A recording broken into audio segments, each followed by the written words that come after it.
বকুৰ শংকৰদেৱ শিশু বিদ্যা নিকেতনৰ ডাকুৱাপাৰাত পিতৃ মাতৃ পূজন কাৰ্যসূচী ৰূপায়ণ পিতৃ দেৱ ভৱ আৰু মাতৃ দেৱ ভৱ শীৰ্ষক চাৰিত্ৰিক জ্ঞান প্ৰদান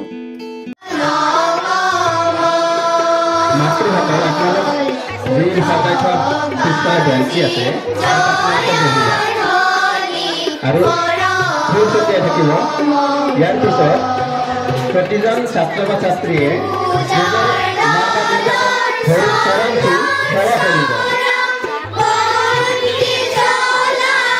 হাতেৰে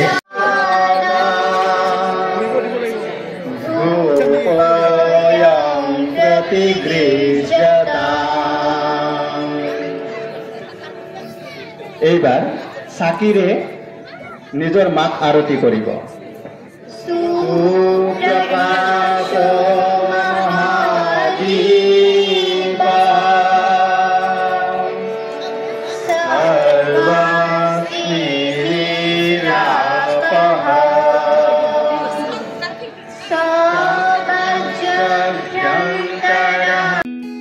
বেটা ভাৰতী অখিল ভাৰতীয় শিক্ষা সংস্থানৰ সংঘবদ্ধ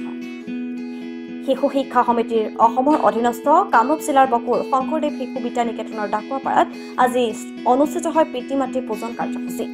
পিতৃ মাতৃ পূজন কাৰ্যসূচী ৰূপায়ণ কৰাৰ প্ৰাক্ষণতে ভাৰত মাতাৰ বেদীত বন্তি প্ৰজ্বলন কৰা হয়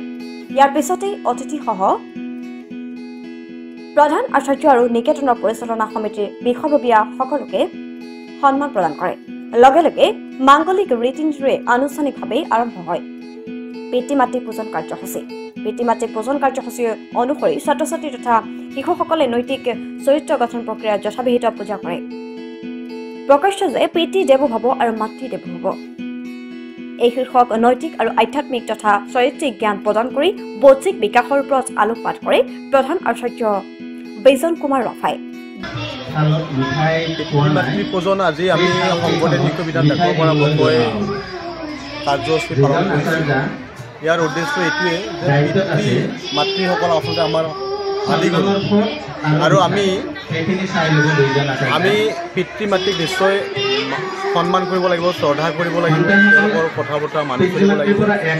আৰু যিহেতু আমাক পিতৃ মাতৃ গোটেইখিনি আমাক তেওঁলোকে জনা বুজা শিকোৱাত গোটেইখিনি তেওঁলোকে সৰুৰে পৰা আমাক ডাঙৰ দীঘল কৰালৈকে সকলোখিনি আদৰ যত্ন লয় আৰু তেনে ক্ষেত্ৰত আমি পিতৃ মাতৃ আমাৰ আটাইতকৈ শ্ৰেষ্ঠ দেৱতা যদি হৈছে আমাৰ পিতৃ মাতৃ আমাৰ আদিগুৰু আৰু সেইকাৰণে আমি পিতৃ মাতৃক যদি শ্ৰদ্ধা নকৰোঁ পিতৃ মাতৃক যদি আমি মানি নচলোঁ তেতিয়া নিশ্চয় আমি কোনোদিনেই আগবাঢ়ি যাব নোৱাৰোঁ আৰু সেইকাৰণে ছাত্ৰ ছাত্ৰীৰ মাজত